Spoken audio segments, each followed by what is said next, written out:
The solicitor laid the widow's wedding ring on the table in front of 40 mourners and said, in a voice gone suddenly soft with regret, that it was no widow's ring at all. He had asked her for it not 3 minutes before, holding out a dry grey hand across the reading table as though he were doing her a kindness, and Margaret Ravenscar had drawn the thin gold band from her finger and set it in his palm because she had not yet understood what kind of room she had walked into.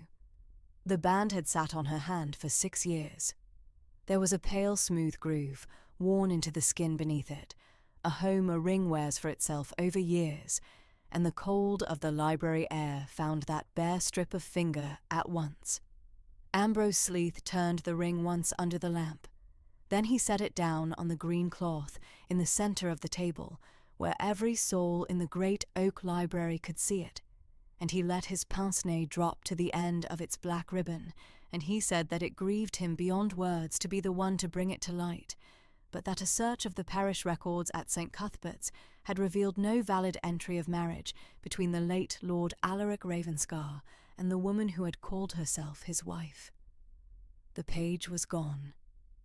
There was no marriage, and a woman who is not a wife cannot be a widow, and a woman who is not a widow has no claim on a single brick of the house she stood in. 40 mourners in black breathed in at once, and the sound of it went round the panelled room like wind in a flue. Margaret did not move. She stood by the cold end of the long table in her unrelieved black, her dark chestnut hair drawn smooth beneath its crepe cap, her deep hazel eyes resting on the small gold thing on the green cloth. And she did not reach for it, and she did not weep, and she did not cry out that it was a lie. She had buried her husband 40 days before. She had watched 4 men carry the box that held him down into the Ravenscar vault while the rain came sideways off the moor, and she had not broken then either. She looked at the ring, and she looked at the lawyer's soft, regretful face, and something in her went very quiet and very cold and very awake. Watch the lawyer's hands. Everyone watched the widow, waiting for her to come apart. But it was Ambrose Sleeth's hands that gave the thing away, if anyone had been minded to look, for as he spoke of the lost page and the absent marriage, he took a folded paper from his deed box and tapped its edge, soft and steady, against the nail of his thumb. The way a man taps when the words coming out of his mouth and the truth behind his eyes have got up and walked off in different directions. No tears, no protest, no fainting widow to be helped from the room. And not one of the 40 people gathered to watch Margaret Ravenscar be turned out of her dead husband's house understood that the woman they had come to see broken was the only person present who knew exactly how this would end. If a story about a woman they tried to erase with the stroke of a penknife, and the cold patience it takes to put yourself back on the page they cut you from, earns your respect before it's done, take 1 second now and follow along, because what she does between this hour and the next full moon over that moor is the whole reason I wanted to tell you this. Let me take you back to before the ring came off. Ravenscar Hall stood on the lip of the iron-working moors in the hard new north, a great soot-darkened house grown rich in a single generation on a fortune that did not come out of the land at all. The old families thereabouts had their acres and their rents and their long, thin pedigrees. The Ravenscars had iron. Down in the valley below the hall, by day and by night, 3 tall furnaces burned, and the men of the district went down to them, and the orange light of them washed up over the moor after dark like a second and angrier sunset. That light was where the money came from. The house above it was only where the money slept. Alaric Ravenscar, the late lord, had been a difficult, clever, deeply private man who loved exactly 3 things in the world: his furnaces, his godson Oliver, and his wife. He had married late and against every piece of advice his county offered him, for the woman he chose was no lady at all by birth, but the daughter of an ironmaster, a tradesman's girl who had grown up at the mouth of a furnace and could read a casting floor in a glance and a ledger faster than the men her father paid to keep it. The county had been scandalised. Alaric had not cared one whisker for the county. He had found, in his middle years, the one mind in England that understood his iron the way he understood it, and he had married it, and he had never for one day regretted the doing of it. Because here is the thing the county did not know, and the thing the lawyer reading the will was praying to God she did not know either. The whole Ravenscar fortune, the 3 furnaces, the house above them, the London accounts, the railway shares, the lot, floated on a single invention. Years before, in her father's failing works, a sharp-eyed girl named Margaret Thorne had drawn out a new lining for a furnace, a way of building the inner wall so that it took the heat the old linings could not take and lasted 4 times as long before it had to be torn down and rebuilt. It does not sound like much, told plain like that. It was a revolution.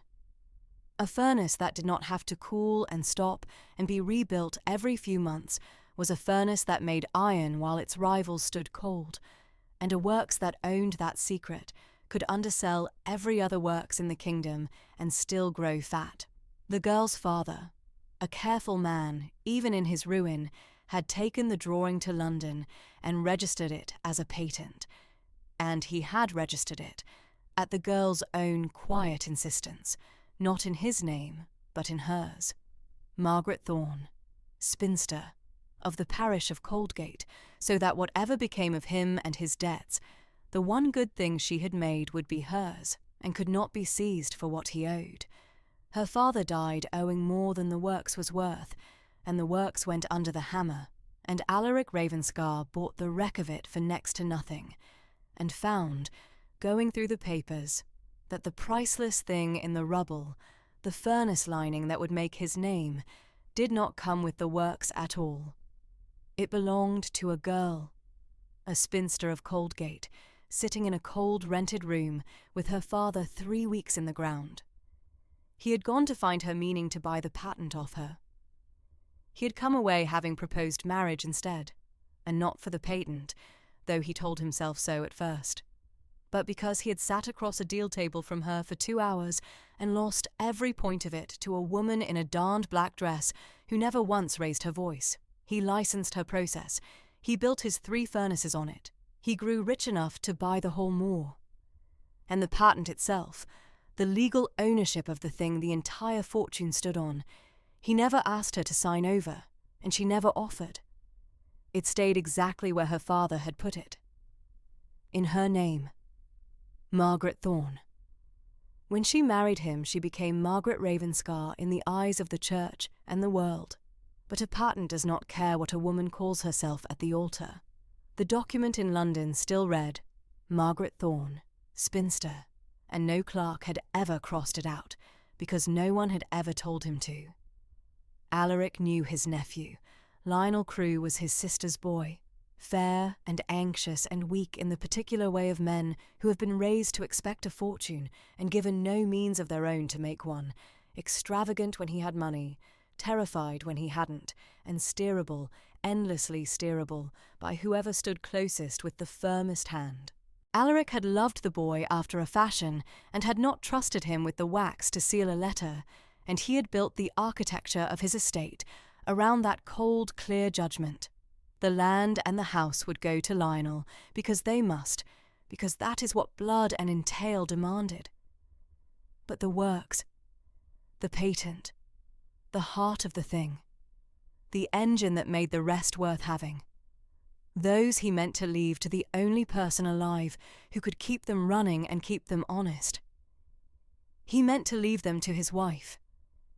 He had drawn a will to say so, late, only the spring before he died, and had it witnessed and given it into the keeping of his solicitor, Ambrose Sleeth, with strict instruction that it should stand over the older one. That was the will Ambrose Sleeth had just sworn, before 40 mourners, did not exist. He had read them instead an older will, 10 years stale, drawn before the marriage, that left everything outright to the nephew and made not one mention of a wife. And then, lest anyone ask why a married man's will should forget he had a wife, he had produced the discovery of the missing parish page and the news that there had never, in law, been a wife to forget. So now you understand the ring, and the cut-out page, and the 40 people in their black, and the woman standing cold at the end of the table, who would not give them the tears they had dressed for. Let me tell you what she had seen in the 6 weeks between the grave and the will. She had buried her husband on a wild grey afternoon, and through it all the nephew Lionel had hovered, pale and useless, and the family solicitor had managed everything with a smooth grey competence that had at the time seemed a mercy, and that she would come to understand differently. And there had been a third man at the graveside, the cousin, Hugo Crewe, Lionel's kinsman on the other side, a broad, ruddy, laughing man dressed for the hunt even at a funeral, who had been the only one of them to take her hand and say a kind word. He had pressed her fingers and told her, lo, that whatever the lawyers said in the weeks to come, she would always have a friend in him, and his eyes had stayed on her face a moment longer than the words wanted, and she had thanked him, and only afterward, lying awake, had she wondered why a stranger's kindness had felt so exactly like being measured for a coffin. She had not let any of it show. She had done what her father taught her at the deal table when she was 12 years old, and minding the works ledger while the men shouted, "Keep your face shut and your eyes open and your figures to yourself until the other man has shown you all of his." She had watched, and in the watching, even before the will was read, 3 small wrong things had lodged in her like grit. The first was the morning of the death itself. Alaric had ridden out at dawn onto the moor, as he did every fine morning, alone, on his big grey hunter, and the horse had come home at noon without him, and they had found him at the foot of the Coldgate Scar, with his neck broken and the saddle hanging under the horse's belly, because the girth had given way. A loose girth, a bad fall, a man past 50 on a high horse, on a bad bit of ground. The county shook its head and called it the commonest thing in the world, but Alaric Ravenscar had been a hard, careful rider for 40 years, and the grey was a steady old campaigner, and the girth on that saddle was good Spanish leather, not 18 months bought, and Margaret had stood in the stable the day after, and looked at the broken strap hanging from the saddle-tree, and thought, with the cold, trade-bred part of her mind that never quite slept, that is not how good leather fails. Leather that is worn through frays. It goes soft and furred and splits along a ragged line. This had not frayed. The end of it was clean, nearly straight. She had said nothing. She had not even let her face change. But she had asked the stable lad, quietly, who had saddled the grey that morning, and the lad had gone red and stammered that it was the new groom, Tom Stride, and that Tom had run off that very night and not been seen since, and weren't it a shame, with the master not yet cold. A groom who saddles a horse the morning its master dies of a loosed girth, and runs the same night. That was the first piece of grit. The second was the cousin. Hugo Crewe had not been a frequent visitor to Ravenscar in Alaric's lifetime. The old lord had found him loud, and yet Hugo had been in the district a full week before the death, putting up at the inn at Coldgate, riding the moor for the air. Margaret learned this from her maid, who learned everything. A man rides the moor for a week, learns its bad ground and its lonely places, and a careful horseman dies on the worst of it, the very week the visitor's idling ends. She filed it where she filed everything, in the small marbled notebook she had carried since girlhood. In a private shorthand her father had taught her that no clerk in England could read. The third piece of grit was the lawyer, and it was the smallest and the worst. In the week after the funeral, going through her husband's study, she had reached for the bottom drawer of his great desk where she knew he kept his private papers, and found it forced. The lock was sprung, the wood about it splintered, and the drawer empty. When she mentioned it to Ambrose Sleeth, he had said, smooth as cream, that he had himself taken the late lord's testamentary papers into safekeeping the very day of the death, as was his solemn duty, lest anything be mislaid in a house in mourning. The very day, before the man was buried, before the widow had so much as found the drawer. And in that drawer, she knew, because she had watched her husband put it there the spring before with his own hands, had lain a folded paper that Alaric had told her, smiling, was the thing that keeps you safe when I'm gone, Marjorie. She had not read it. He had not let her, only laughed and locked it away, and said a man liked to keep one surprise for his wife. She had thought, in her grief, that it was lost in the general sorrow. She understood now, standing at the cold end of the reading table with her bare finger aching, that it had not been lost at all. It had been taken, the day he died, by the smooth grey man who was at this moment telling 40 people she had never been a wife. The page wasn't lost, it was cut. A clean line, not the work of years. She knew it as surely as she had known the girth was cut, because she knew leather in her bones, as her father had taught her to. And she understood, in one long cold breath, that she was not standing in a room full of grief. She was standing in the last act of a robbery that had begun with a murder. So she neither fainted nor protested, nor reached for the ring on the green cloth. She inclined her head to Ambrose Sleeth as though he had handed her a cup of tea, and she said, in a low, even voice that carried farther in that silence than any wail, that she would of course not dispute the findings of the parish records, and that she would be gone from Ravenscar by the morning, and might she be permitted to say goodbye to the child. And 40 mourners let out a breath of relief, because a quiet, defeated woman is a comfortable thing, and they had all rather dreaded a scene. The lawyer permitted it. Of course he did. He had won, and a winner can afford to be gracious. He even picked up the gold ring from the cloth and held it out to her. No widow's ring, he had said, but a woman might keep a trinket.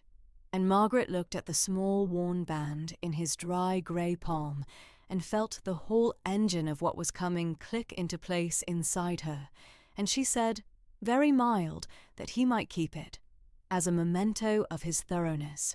And she walked out of the library of Ravenscar Hall with her bare hand at her side and her chin level and her notebook against her heart, and not one of them saw that she had just decided to take everything back, and the works, and the house, and the boy, and the truth of how Alaric died, and to do it in this same room, in front of these same people, with witnesses she had not yet gathered, but already knew the shape of.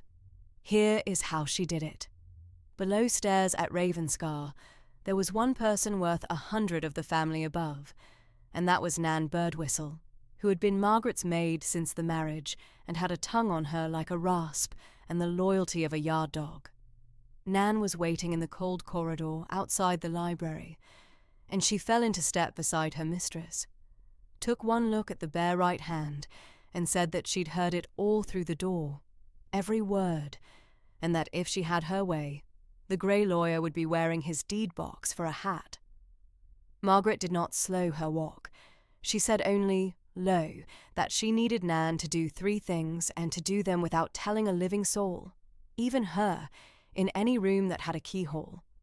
Nan, who emptied the slops and laid the fires and was as invisible to the family as the wainscot, said, go on then. The first, said Margaret, was the girth strap, the broken one, off the grey's saddle, the morning the master died. Where was it now? Nan thought, and said the saddle had been hung back up in the harness room with the strap still on it, no one having had the heart or the sense to mend it, and that she could have it down and hid before the candles were lit. Then have it down, said Margaret, and do not let it near the midden or the fire, and tell no one it is gone.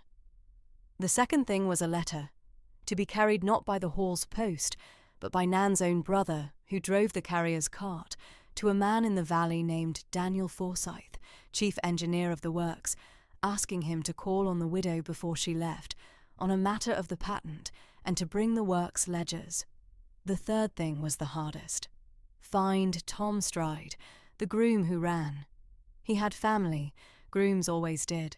Find where he had run to and get word to him, quietly, that the new master's people meant to hang the master's death on him, and that his one safety was to come and tell the truth before the right man, and that the widow would see him kept honest if he did. Nan's broad freckled face had gone from grim to a light as the list went on.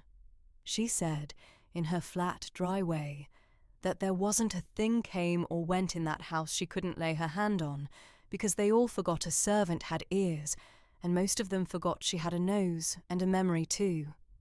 And then she asked the question Margaret had known she would ask. What was it then? What had they done? Margaret stopped in the cold corridor and looked at the one person at Ravenscar who had never once doubted her, and she said, "They have cut a page out of a register to unmarry me, and a strap to unhorse my husband, and a will to unmake me, and they think because I came up out of a furnace yard I can't read the cuts." She paused. "I can read nothing else half so well." That was the first thread. Here is how she pulled the rest. She did not leave Ravenscar in the morning. She left, very publicly, in the carrier's cart at first light, with one box, watched out the gate by a smirking footman who would report her gone. And she went only as far as the inn at Coldgate, 2 miles down the valley, and took a room there under her own maiden name, Margaret Thorne, which felt, when she wrote it in the inn's book, less like a fall than a homecoming. She was on the moor she had been born under. She was a furnace girl again, with a furnace girl's patience, and she had 2 miles between herself and the men who thought her finished, which was exactly close enough. The weeks that followed were an education in how a great house behaves when it has decided a woman is gone. The servants who had curtsied to her now told the carrier she'd been turned out for theft. Her rooms at the hall were searched, she heard, for missing plate, and the searchers found her husband's letters and her own, and read them aloud in the servants' hall as an adventuress's correspondence, laughing. The cousin Hugo, all bluff kindness, rode down to Coldgate twice, to see the poor widow did not want, and sat in the inn parlour being charming and watchful, and Margaret poured his sherry, and answered his questions with smaller and smaller answers, and watched him try to find out how much she knew. She gave him nothing. A man who comes to measure your fear learns most from a woman who shows him none, and goes away more frightened than he came. And Hugo Crewe went away both times a little less ruddy than he'd arrived. But the cruelty that found the soft place under her ribs was the boy. Oliver was 8 years old, Alaric's orphaned godson, a solemn motherless child whom the old lord had taken in and whom Margaret had mothered for 4 years, as surely as if she'd borne him. For his own mother was dead, and Margaret had no other child, and the two of them had grown into each other the way the lonely do. The boy had a small trust of his own, folded into the estate's keeping, and so the guardianship of him was a thing worth seizing, and the new master had seized it. Oliver was kept at the hall, and Margaret learned from Nan that the cousin had set to work on the child the way the patient, cruel work at the young. A word here, that the widow had gone and left him, that she'd taken what she could, and not so much as said goodbye. A kindness there, a pony, a day's coddling, so that the small, grieving creature, who had now lost a father, and was told he had lost a mother too, began to harden the one door in him that had been left open. When Margaret heard, through Nan, that Oliver had told the housekeeper he didn't care if the widow never came back because she'd never really wanted him, she put down the inn's bad tea and sat very still for a long moment with her hand flat on the table until she could breathe again. She did not write to him. A letter could be intercepted, read aloud, mocked, called an adventuress's trick to work on a child's feelings. So she did the one thing that was wholly hers, that could not be taken or twisted. There was a thing she and Oliver did together every spring. They went up onto the moor where the first bright bilberry came, the very first of the year, weeks before any other, in one sheltered fold under the Colgate scar that the two of them had found together and told no one of, their secret place. She went up there alone, in the cold, and she found that the first hard green berries had set, and she picked one small sprig of the leaves, and she had Nan carry it to the hall in her apron and lay it on the boy's pillow where he would find it, and no one else would understand it. No note, only the leaves of their secret place that said in the one language the cousin could not read, "Whatever they tell you I am, I knew your face in the dark when you woke frightened, and I have not stopped knowing it." Nan reported that the boy had said nothing of it, but she reported, days later, that the sprig had been pressed flat and kept inside the lid of the boy's small trunk, where he thought no one looked, and Margaret let herself believe, on the strength of a few dried leaves, that not all of the door had been shut, and that when the hour came, there might be a child to come back to her. It was a thin thing to carry through a hard winter. She carried it anyway. That was her moment of doubt, and every woman of steel is allowed one. And this was hers, sitting in a poor inn under her maiden name, 34 years old, stripped of her ring and her marriage and her house, and now the love of the child she had raised, she thought, with a clarity that frightened her. I could let them keep it. I could take the patent, for she already knew the patent was hers. That was the one card they did not know she held. I could take it quietly to a rival works, license it, live easy and forgotten the rest of my days, and never come back into that room of cold faces at all. It would be quiet. It would be safe. No one would ever cut another strap for me. And then she thought of Alaric's voice the spring before he died, laughing, locking a paper in a drawer. "The thing that keeps you safe when I'm gone, Marjorie." He had not died of a loose girth. He had been killed by patient men, for a fortune they thought they could steal. And those same men had a child in their keeping now. And a child folded into an estate is a child whose small trust those men could spend, and a child who is inconvenient to careful murderers does not always live to grow up. She thought of Oliver pressing bilberry leaves into the lid of his trunk, and she took her hand off the table. The doubt was real, and it was finished, and her steel was the better for having bent once and held.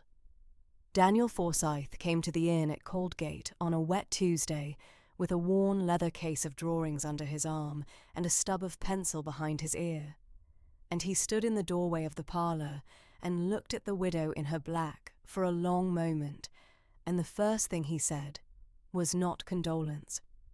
He said that he'd heard down at the works that they were calling her a thief up at the hall, and that he'd come 2 miles in the rain to tell her to her face that the men who built her father's furnace lining didn't believe a word of it, and never would, because they remembered who drew it. Margaret had been believed by exactly 2 people since her husband died, her maid and now this man. And she found, to her own surprise, that the second one undid her composure for half a breath in a way the whole library of cold faces had not. To be looked at and known and treated as the thing you are when the world has agreed to call you something else.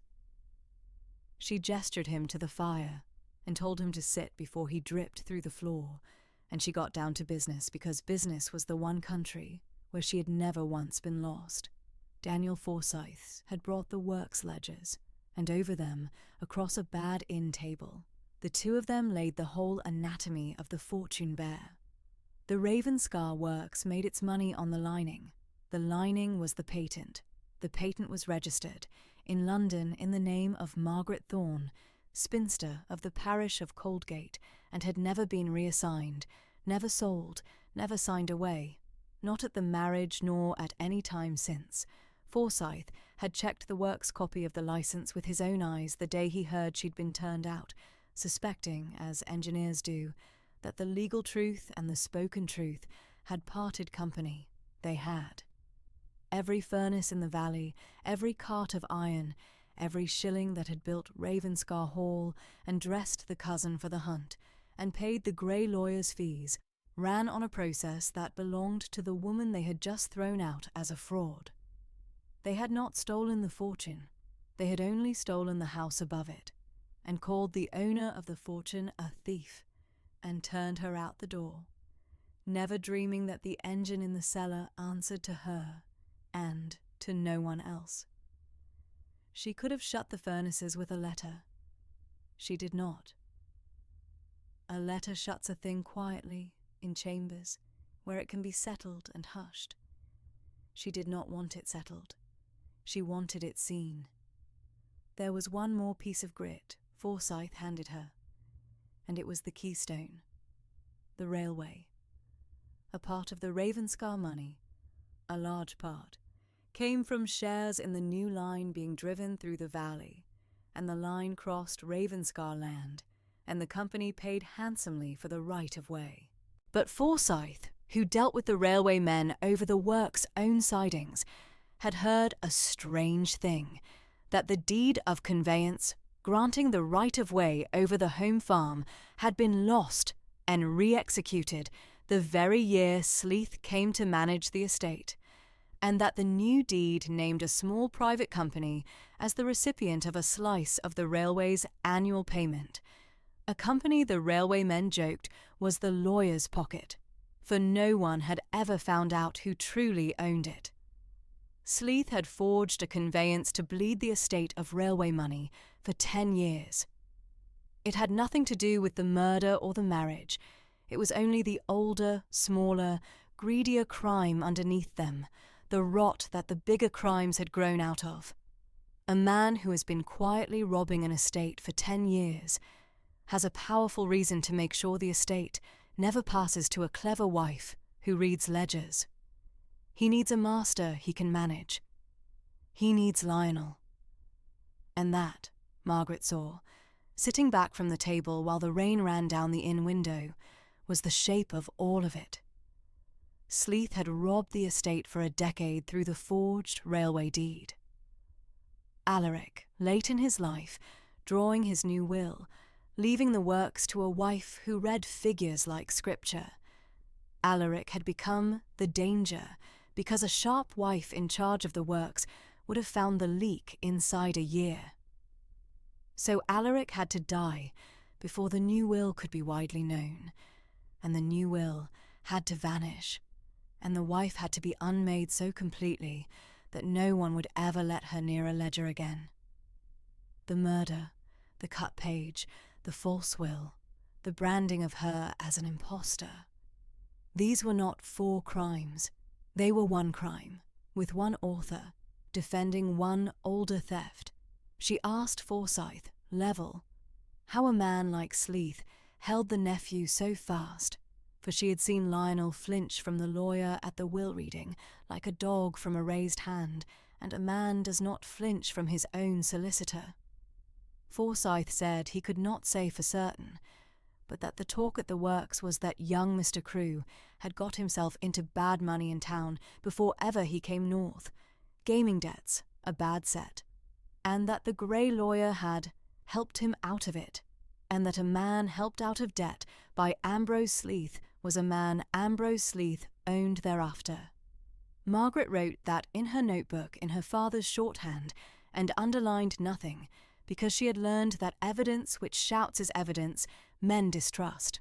Now, she had the patent, and the cut page, and the forged railway deed, and the cut girth strap safe in Nan's keeping, and a missing groom being hunted toward her through the carrier's network, and a clear, cold map of the whole conspiracy.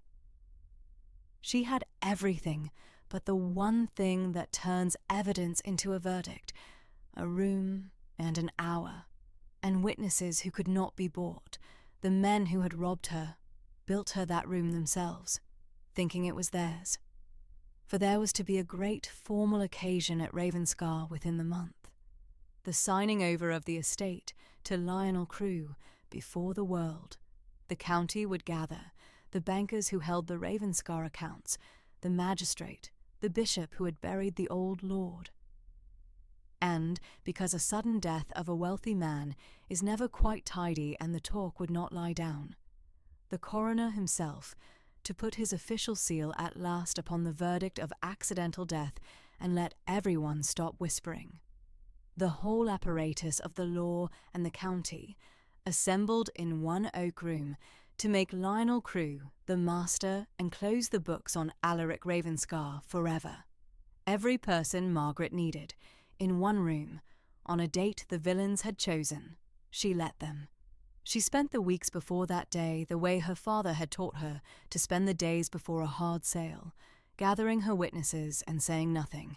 Forsyth readied the works ledgers and the licence, certified, and the railway clerk, who had quietly kept the old original conveyance because he distrusted the new one, and was willing, for the pleasure of seeing a fraud undone, to bring it.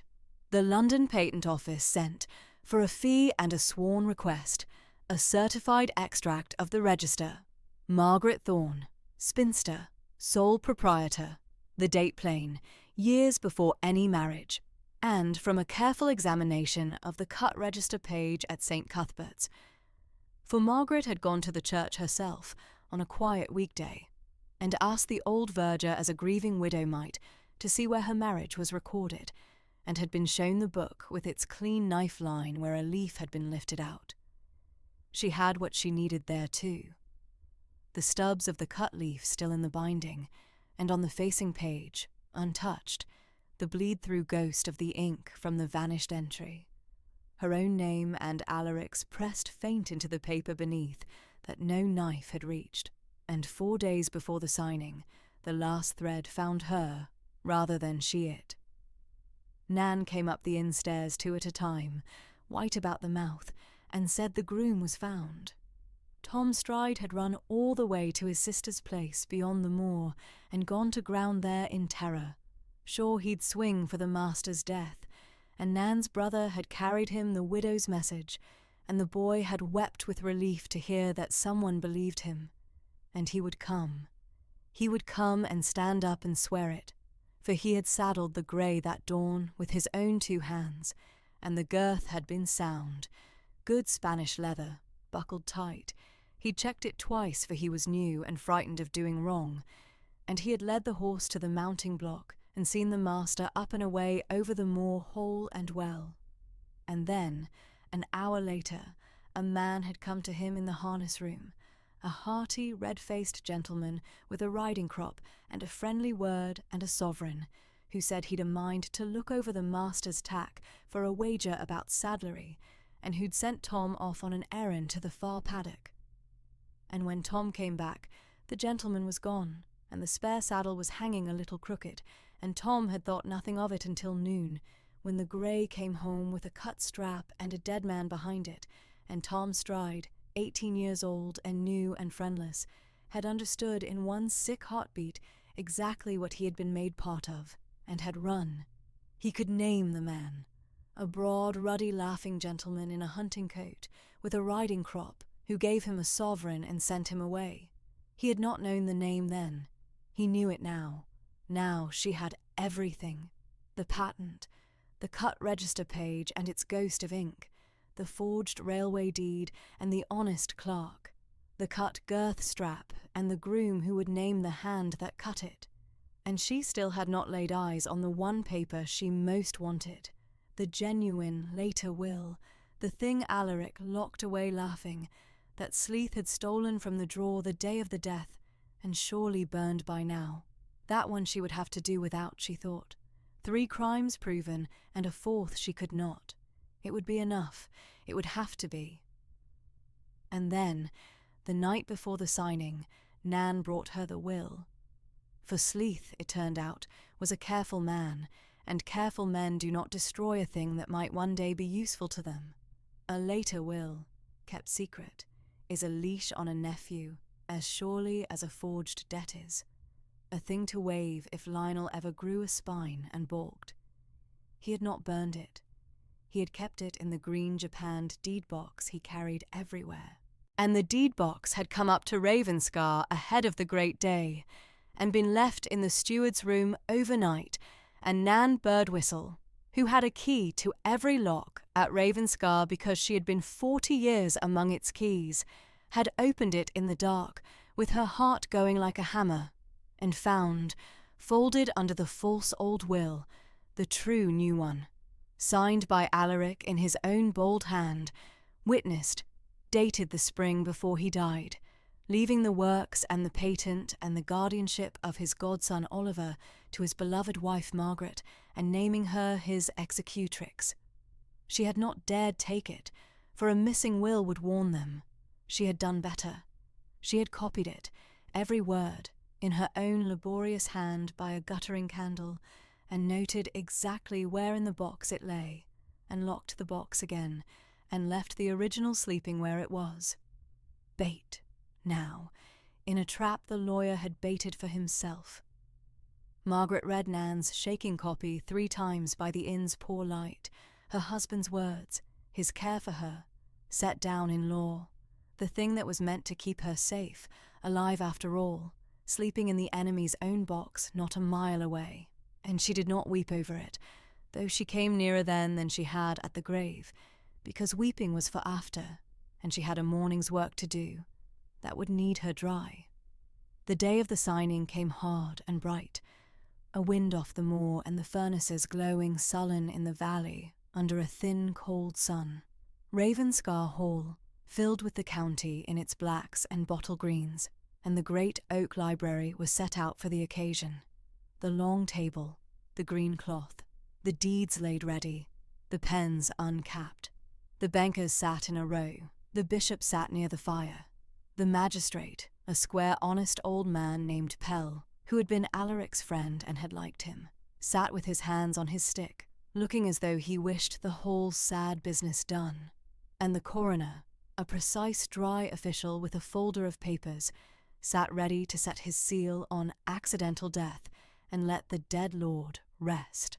At the head of it all stood Ambrose Sleeth with his green deed box, and beside him pale Lionel Crewe in a coat that did not fit his fear, turning his signet round, and at Lionel's shoulder, hearty and ruddy and smiling at the room, the cousin Hugo Crewe, with a riding crop tucked under his arm even here, even now, and in a chair against the wall, white and solemn, brought down to see his cousin made master, sat the boy, Oliver, 8 years old, motherless, and looking at no one.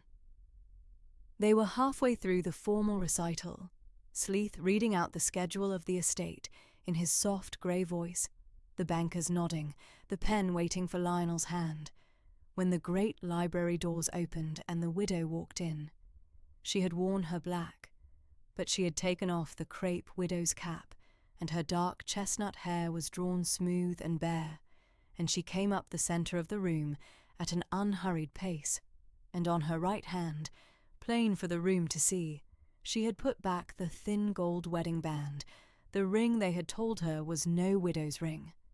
And behind her came Daniel Forsyth with his case of ledgers, and Nan Birdwhistle with her keys, and the room forgot, all at once, how to make any sound at all. Lionel's face went the colour of tallow. Sleeth's pince-nez came down off his nose on its black ribbon, and Hugo Crewe's ruddy smile held for one heartbeat too long, the way a smile does when the man behind it has just felt the floor move. Sleeth recovered first, because recovery was his trade. He said, soft and full of sorrow, that this was a private legal occasion, and that the unfortunate person before them had no standing here, having been shown to be no widow and no wife, and that he must regretfully ask that she be removed, for her own sake, before she distressed herself. "Then it can do no harm," said Margaret, "to let a woman with no standing speak, since I have nothing to gain by it. After all, who would believe me?" And she walked to the long table, and she stopped 10 feet from the man who had unmarried her. And she did not rave and did not weep and did not accuse.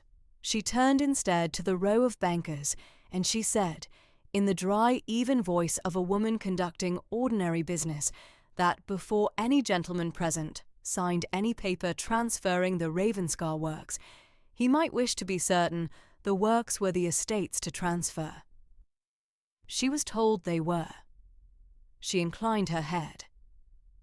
Mr. Forsyth, the licence, and plain-weathered Daniel Forsyth stepped forward and laid upon the green cloth, beside the waiting deeds, the work's own certified copy of the patent licence, and beside it the sworn extract sent down from the patent office in London. And he said, in the flat, sure voice of a man who has stood at a furnace mouth and is not to be hurried, that every furnace at Ravenscar, and therefore every shilling the estate had earned in 20 years, ran on a single patented process, that the patent stood registered, and had always stood registered, in the name of Margaret Thorne, spinster of Coldgate, that it had never been sold, signed over or reassigned at her marriage or after, and that the woman they had thrown out of this house as a thief was the sole and lawful owner of the engine the entire fortune turned upon, and could stop every furnace in the valley with a letter, and had chosen, instead, to come here. The senior banker took up the London extract and read it, and his face changed, and he read it again, and he passed it down the row without a word, and it went hand to hand along the table, and the silence got deeper with each pair of eyes. "Read it aloud," said Margaret gently. "6 weeks ago in this very room, a man read a paper aloud about me, to this same company. Turn and turn about." And the banker read it aloud, his voice unsteady. Margaret Thorne, spinster, sole proprietor, the date plain, 4 full years before any marriage. The works were hers, had always been hers. Lionel Crewe had been about to set his name to the transfer of a fortune that belonged, root and engine, to the woman in black, standing 10 feet away. The blood went out of Lionel's face entire. He looked at the patent, and then he looked at the grey lawyer at his elbow, and his expression was that of a man on a tilting floor, who is only now realizing that someone has spent a year sawing through the joists beneath him. "This is some trick," said Sleeth, but his soft voice had gone the smallest degree thinner.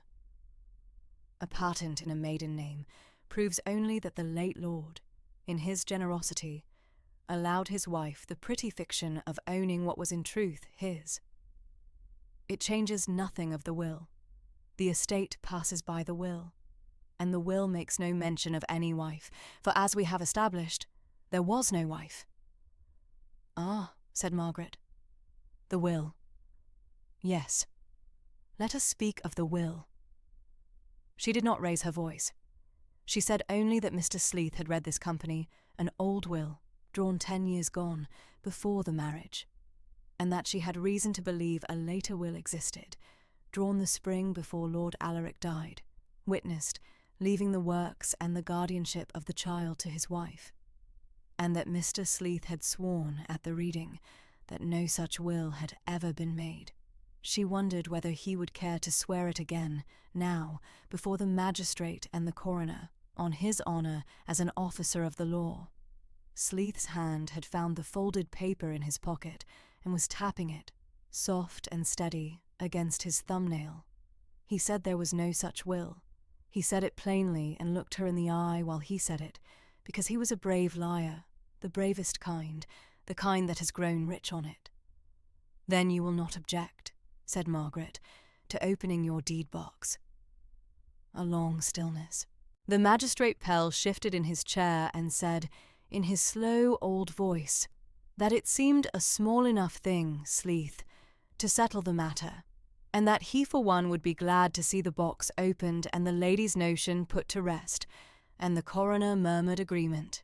And Ambrose Sleeth, who had spent 30 years learning that respectability is a wall, found his wall had nowhere left to stand, and he set the green japanned deed box upon the table, and he opened it himself, slowly, his dry hands quite steady, certain in his careful heart that the will lay under a false bottom no fumbling woman could find. But Margaret did not reach into the box. She had Nan Birdwhistle, who had the key and knew the trick of it, lift the false leaf in the bottom of the deed box, and from beneath it draw out a folded paper and lay it, in Alaric Ravenscar's own bold black hand, before the magistrate. The magistrate read it. The whole room watched his face. He read it twice. And then old Pell looked up at Ambrose Sleeth over his spectacles with an expression that 30 years of soft grey lawyering could find no answer to, and he said very quietly that this was a will, witnessed and dated and signed, leaving the works and the patent and the care of the boy Oliver to the late lord's beloved wife Margaret, naming her executrix, that it was dated the spring before the death, that it had been in Mr. Sleeth's own box, under Mr. Sleeth's own hand, all this while, and that Mr. Sleeth had sworn, not 10 minutes since, before a magistrate and a coroner, that no such will existed. The room made a sound then, a low collective intake, the sound of 40 people feeling a wind change. "That," said Margaret, "is the will that unmade me." And she let it sit one moment. "Now let us speak of the marriage that they cut out of a book to unmake me further. Mr. Forsyth." And Forsyth laid before the magistrate the verger's sworn statement and the photograph the church had let her have made of the register page, the clean knife line where a leaf had been lifted, and on the facing page, untouched by the knife, the faint ghost of ink bled through from the vanished entry, the names pressed into the paper beneath, Alaric Ravenscar and Margaret Thorne, plain to any eye that cared to look. "A page lost to the slow work of years' frays and yellows," said Margaret.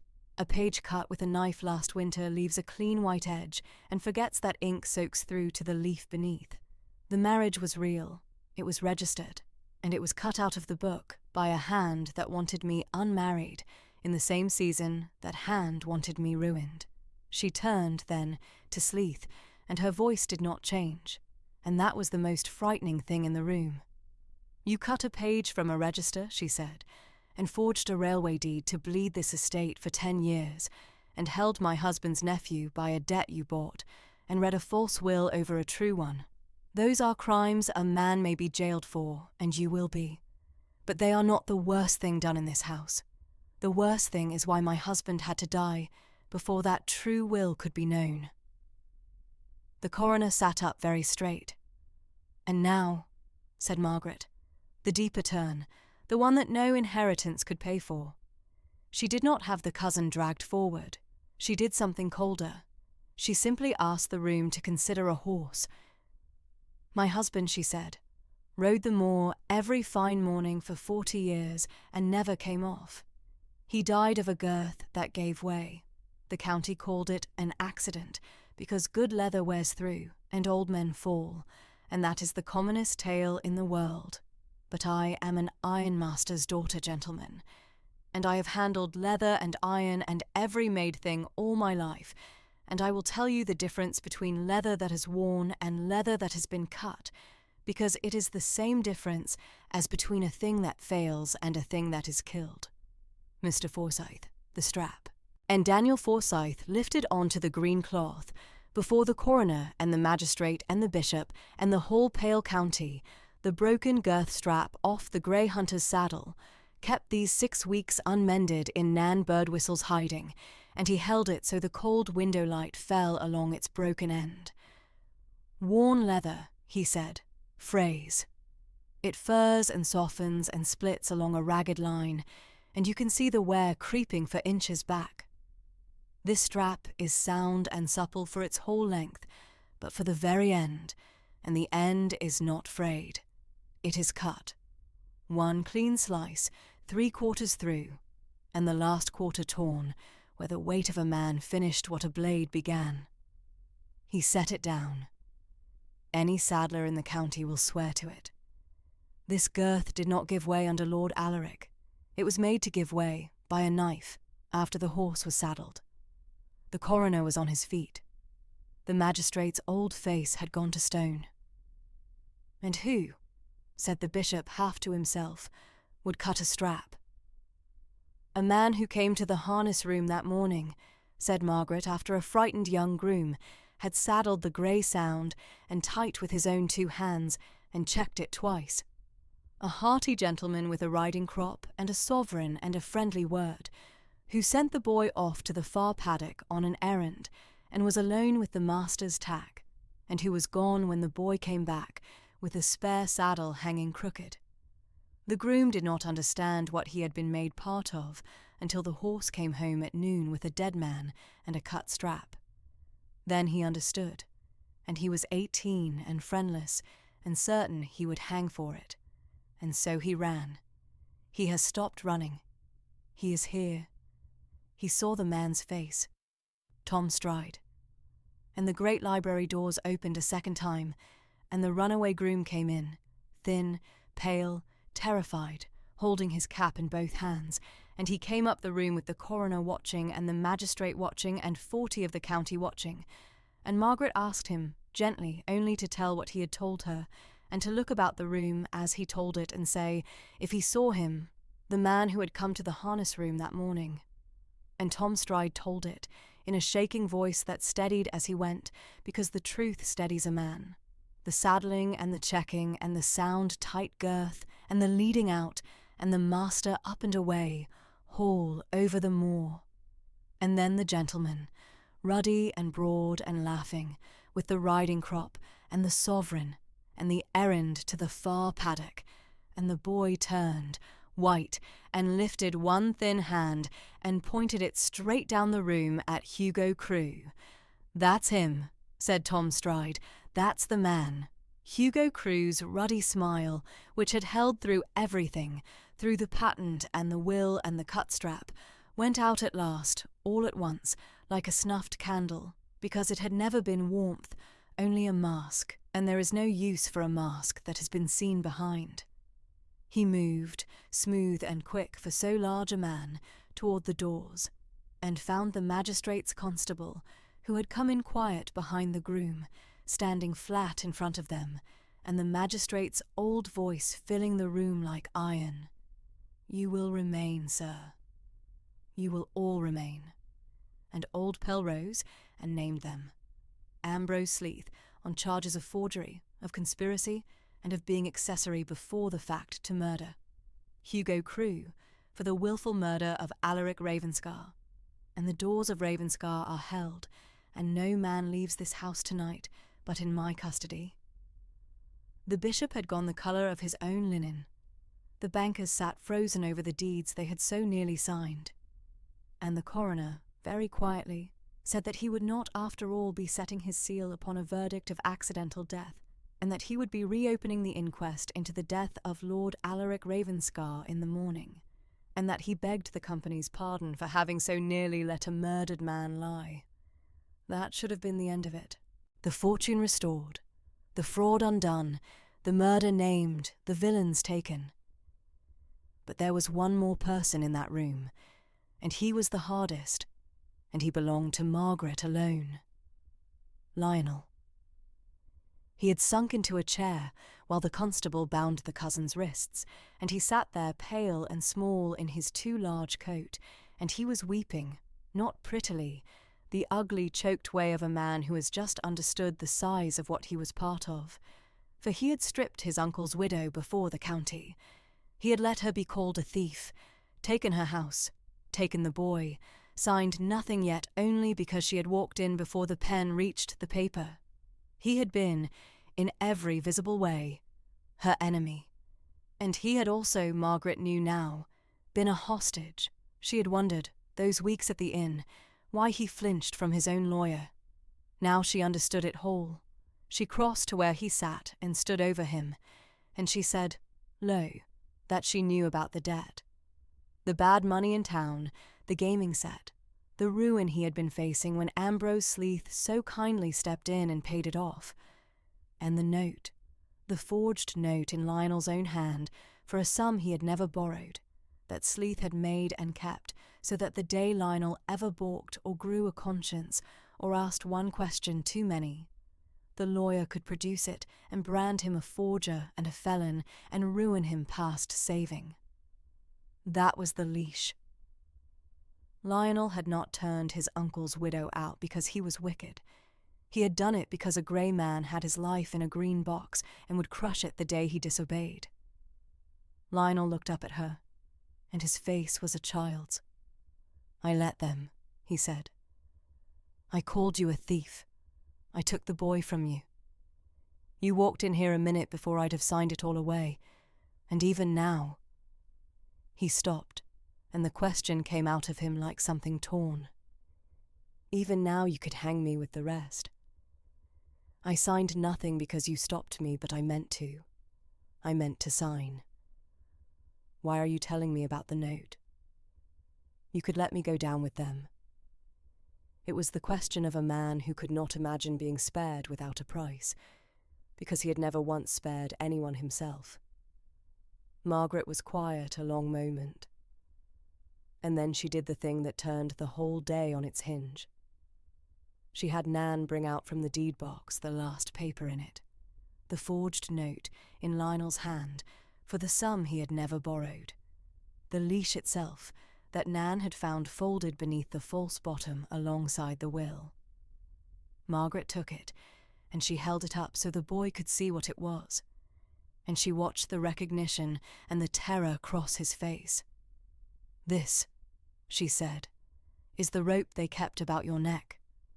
With this in the magistrate's hand, you are not the foolish heir who was deceived.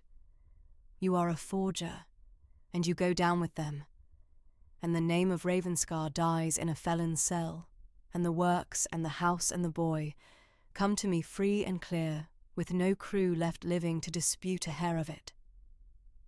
She let him feel the whole weight of it.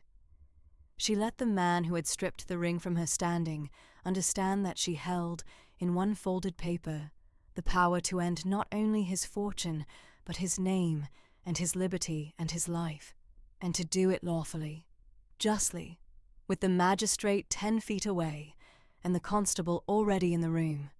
And then she walked to the great library fire, and she dropped the forged note into it, and she watched the lie that had brought a weak man's soul blacken and curl and catch. "No," she said quietly, "to the flames.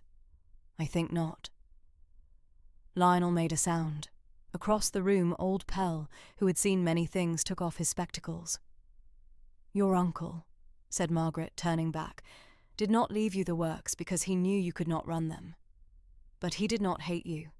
He thought you weak, and he was right.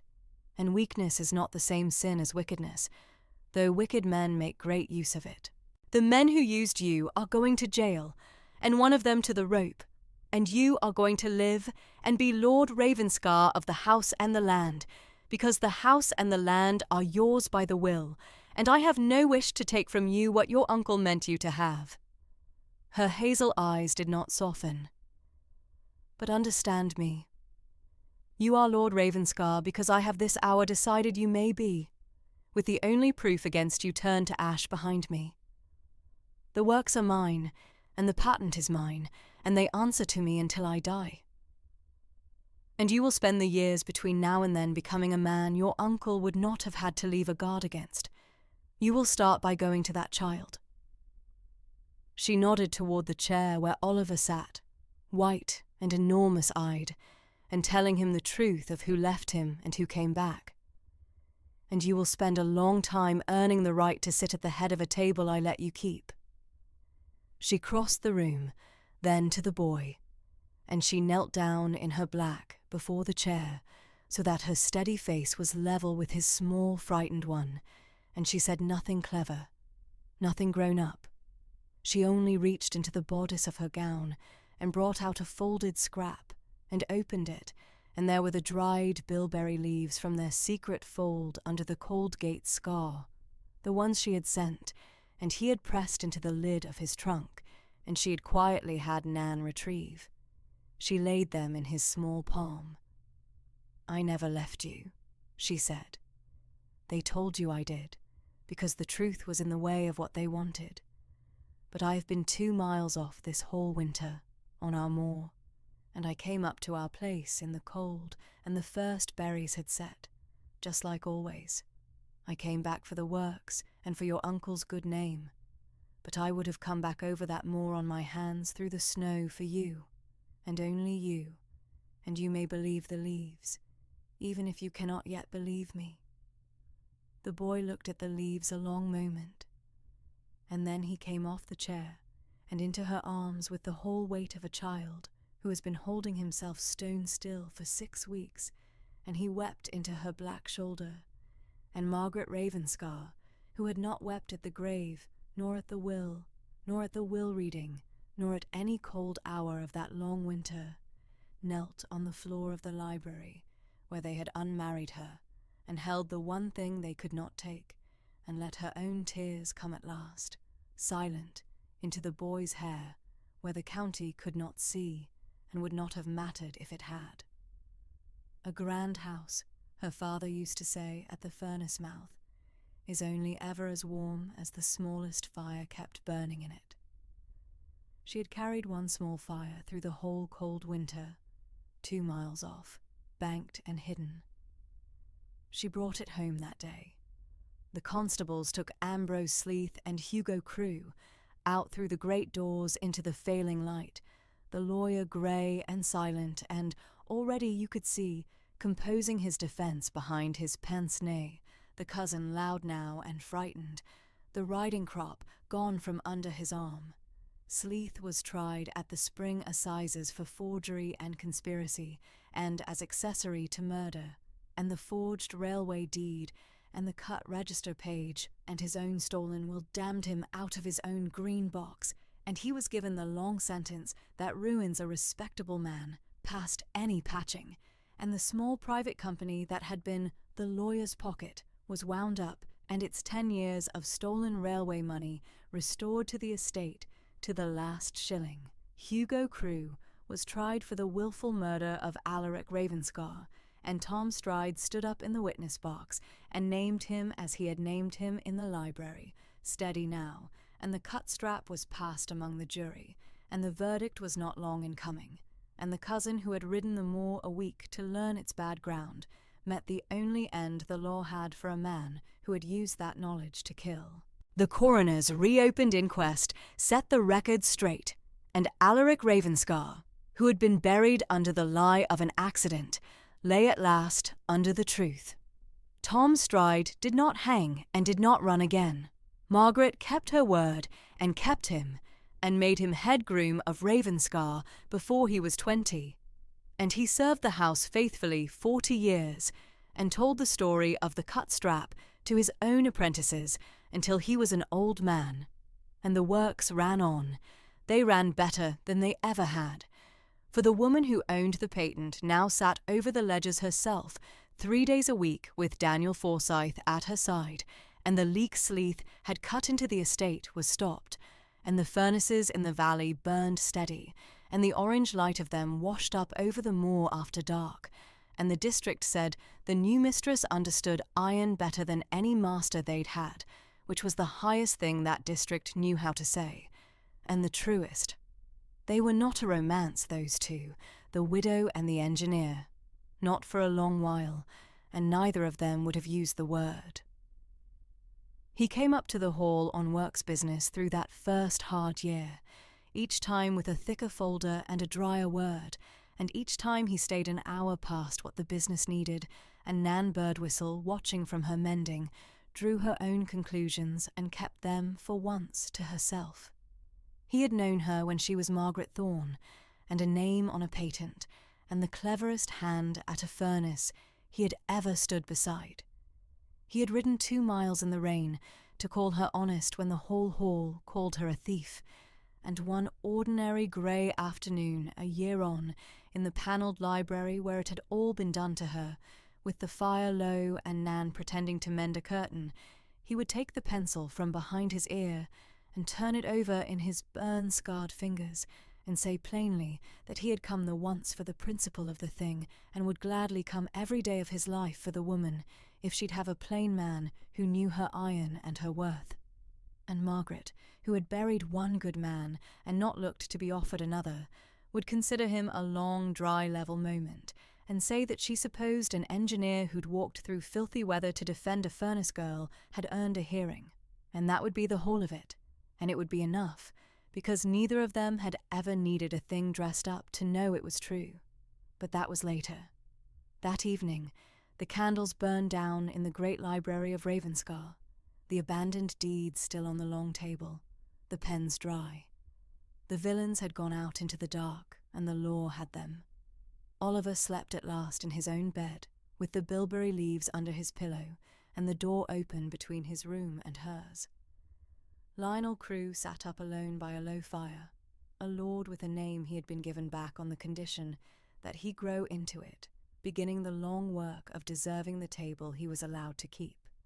And the new mistress of Ravenscar stood at the tall mullioned window in her black, looking down the valley to where her 3 furnaces burned, turning the thin gold band on her right hand, where she had put it back that morning and where, she had decided, and she alone decided such things now, it would stay. They had taken the ring off her finger before 40 people and called it no widow's ring, to make her nothing. They had only handed her the one thing that proved she had been a wife, a widow, and the owner of everything they stood on, all along, and forced her, at last, to come and show them. A house, her father used to say, is only as warm as the smallest fire kept burning in it. Ravenscar had been cold a long time, since the dawn its master rode out and did not come home. It was that night, beginning, slowly, the way the truest things always come, to warm. If you walked all this winter with the woman they tried to cut out of the book, you know by now that she never once raised her voice and never once struck first. She only waited and read the cuts no one thought she could read, and let the men who robbed her build her the very room she undid them in. So before you go, tell me which of her choices you would have made, to walk away quiet with the patent and live easy and forgotten, the way she nearly did, or to come back over the cold moor into that room of cold faces and take it all back in front of them. There's no wrong answer, only the one that's yours, and I read them. Next time, I'll bring you the tale of another great cold house and the quiet woman they mistook for a small one on another moor not far from this one. The fire's lit, the kettle's on, and there's a chair kept for you. Stay near it. The light's just beginning to come back into the windows of Ravenscar, and you'll want to see them warm.